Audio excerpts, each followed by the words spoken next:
Hello and welcome everyone, I am Brandon, and today we got a buttload of Avengers news to talk about. Crystal Dynamics is having some serious issues over there with a dwindling player base, having to push back content, and technical bugs out the wazoo. Out of the way, this man's got money coming out the wazoo! I personally picked this game up on day one, and it has been an absolute mess to play right up until literally the other day. I just turned it on the other day and it's still a nightmare. Anyway, we're gonna go over all that new Avengers news, the current state of the game, and more on another episode of the shit you care about.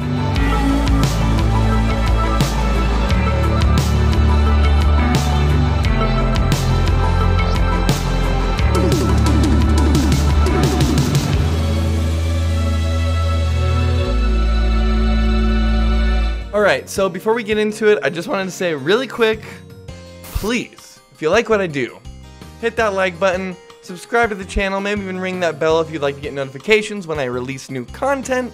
Really trying to get new people in to watch the channel, get that community built. You guys know the drill. I won't go on too much about it, but I really do appreciate you guys for watching.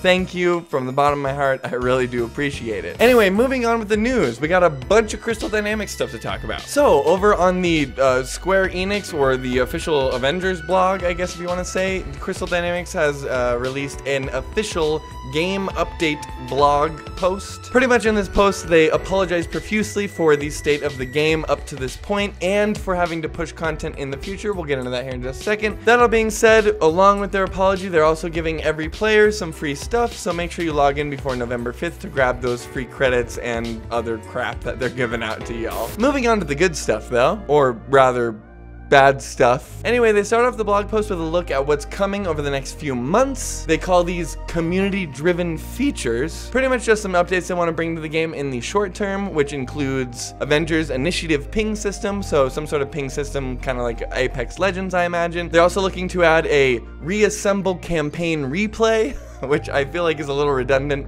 Pretty much that sounds like they're going to allow you to replay the campaign, which you can't really do once you initially beat the Avengers campaign right now. Also just some quality of life stuff like high contrast mode, hero icon visibility, mission reward clarity, and off-screen ranged enemy attack indicators. These are obviously just little touches that they're kind of wanting to add to the game in the short term, probably in the next few weeks or so, I imagine, and definitely things that are duly needed to the game as a whole. As far as future updates go for the game, they're looking at focusing on 4 key areas. Those areas include performance and stability, multiplayer matchmaking, rewards, and late game content. It definitely sounds like Crystal Dynamics knows what they need to fix at this point. They clearly see that there's a lot of technical issues and a lot of issues with late game content. So it makes me think that they definitely are on the same page as their players. They've definitely been listening to people and kind of know what directions they need to take in the future. And last but not least, they're pushing that Kate Bishop DLC back. We aren't sure when the release date is yet. I'm sort of thinking we won't see this till the beginning of next year, but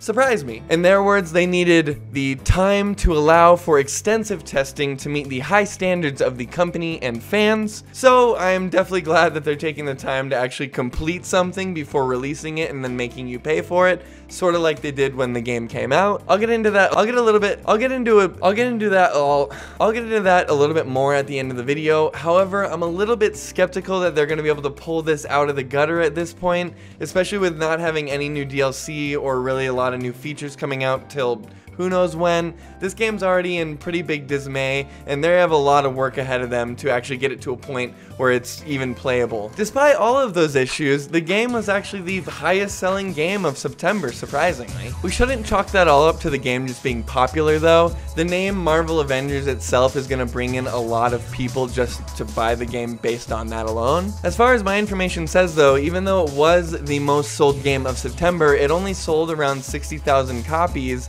and that's probably because it was sort of a dry month last month. We didn't have a lot of other big AAA games like this last month, and I imagine there was a lot of people out there just buying this game because it was the newest thing to play on their PlayStation. Not to mention that high jump in sales is really looking bad on them now when there's only about 2,000 or even less players a day on Steam. And of course that doesn't count for all of the other consoles, but I imagine if there's less than 2,000 people playing on Steam every day, probably gonna have an issue finding people to play on Xbox and PlayStation too. And in fact, I've seen a lot of people over on Twitter complaining in the last week that they've even been having issues finding matches inside the game, which is pretty rough considering this game was supposed to be a big live service thing that was meant to be going for years. sort of reminds me of another game that came out earlier this year. I think it was an EA game.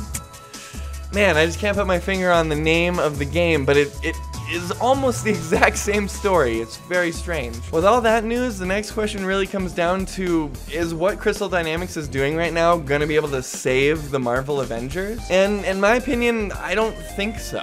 I've been wrong in the past, and don't get me wrong, there's other games out there like Final Fantasy XIV that has done almost a complete 180 since releasing and is now the most popular MMO out there right now. But I've seen a lot of people like Greg Miller who fucking loves the Marvel Avengers and is still playing it on a nightly basis. So there is a player base out there, and it definitely seems to be something that people are interested in.